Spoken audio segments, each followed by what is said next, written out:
let us discuss problem number 1.69. So this is problem number 1.69. So this says a bar of mass m resting on a smooth horizontal plane start moving due to the force mg/3 of constant magnitude. In this process of rectilinear motion of the angle alpha between the direction of force and horizontal varies as. So let us say we have a plank. Let us say this plank is kept on a horizontal surface. And now there is a force that is acting. F is mg/3. So magnitude of force is given to you. F is equals to mg/3. And this force is acting on this plank. A plane is basically a smooth, so horizontal plane mu is equals to 0. There is a force that is acting. F is given by mg/3, but magnitude of this force is constant, but the direction is not constant.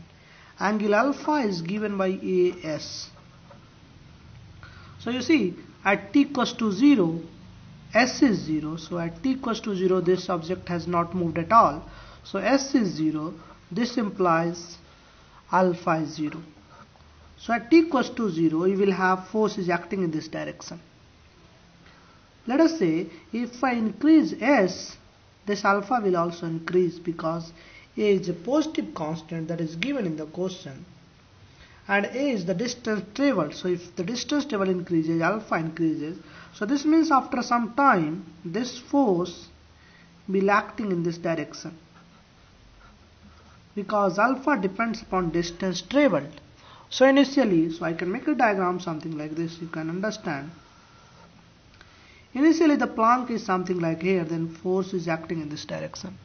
When it has moved some distance, now this force is acting in this direction, and that makes an angle alpha with the horizontal. So this angle is given to you alpha. Force magnitude wise is constant, that is mg/3. So magnitude is okay, that is mg/3. That is always constant, but the alpha keeps changing. Alpha is a variable. Are you getting? So I can say alpha is a basically variable. So alpha keeps changing. We have to find the velocity of r as a function of angle alpha.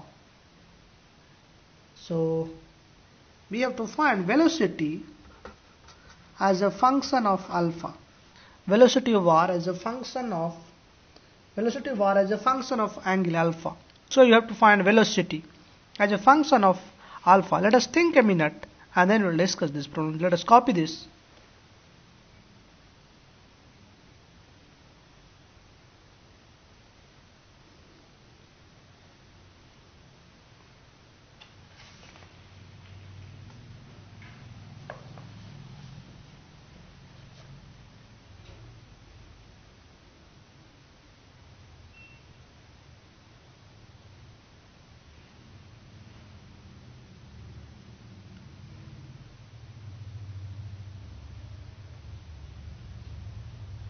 Okay, let us try to write down the equation of motion for this block. So what is the force in the x direction?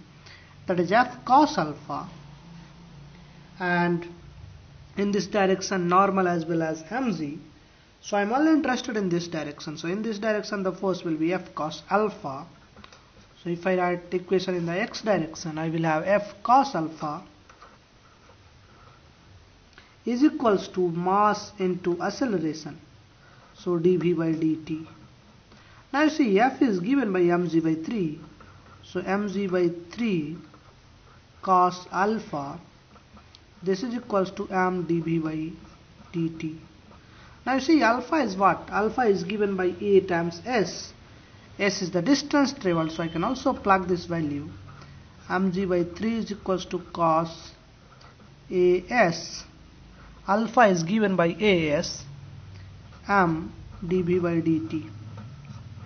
Now m goes out here, so we will have g/3 cos AS is equals to dv/dt.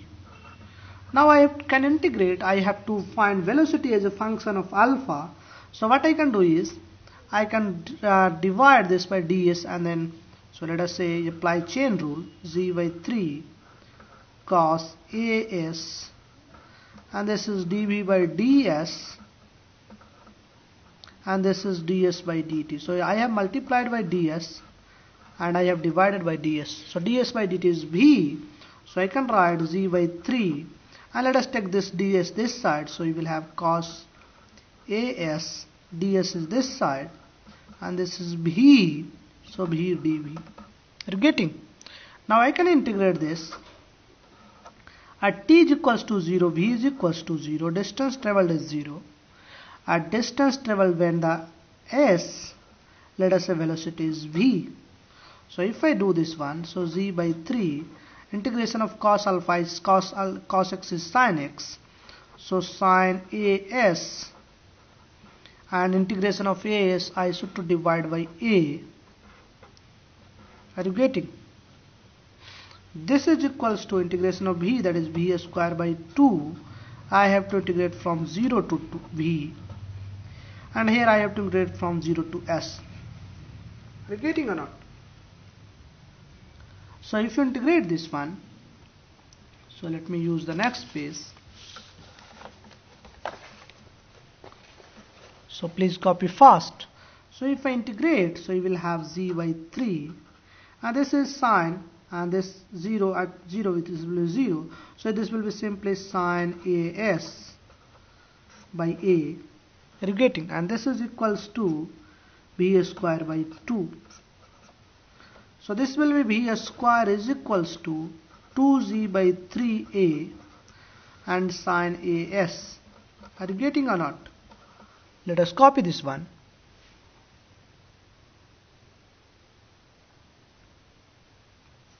And as is nothing but alpha, so I can write v square is equals to 2z by 3a sine alpha. Are you getting? Now if I take root, so velocity will be under root 2z by 3a sine alpha. So this is the desired velocity we'll have. So velocity as a function of alpha we have found out. So this is a pretty easy problem basically. We have to find out the velocity. So this is my expression for velocity as a function of alpha. So let us copy this one, and then we'll discuss the next problem. If you miss something from top, you can copy.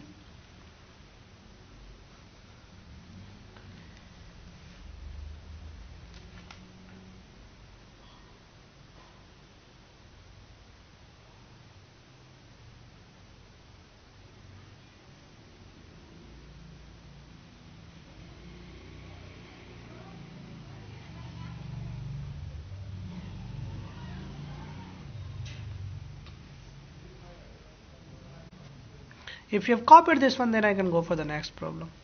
So let us go for the next problem.